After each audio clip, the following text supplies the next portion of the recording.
vez uma floresta muito linda, onde existiam os protetores da floresta, onde tinha o índio, a indiazinha, o saci, juntamente com o curupira.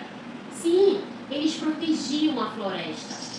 Mas aí, um dia, apareceu um terrível homem que queria fazer parte dessa floresta, mas ele não queria fazer o bem, e sim o mal, matando os animais, derrubando as árvores. Sim, e botou para correr todos aqueles protetores. Se esconderam por trás das árvores, saindo os índiozinhos, o saci, o curupira, se sentiram muito desprotegidos. Lá por trás das árvores apareceram os pássaros e viram a terrível ação do caçador, do homem mau que estava destruindo a floresta. Então resolveram pedir ajuda.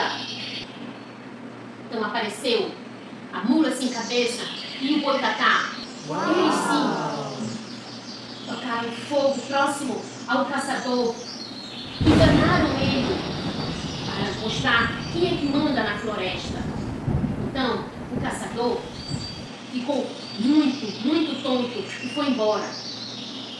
O boitatá, juntamente com a mula sem cabeça, fizeram um grande assovio. E todos aqueles da floresta, os protetores da floresta, voltaram. Então, a floresta veio a viver novamente, a ser feliz, a ter aquela paz que antes tinha. E essa foi a apresentação do primeiro ano.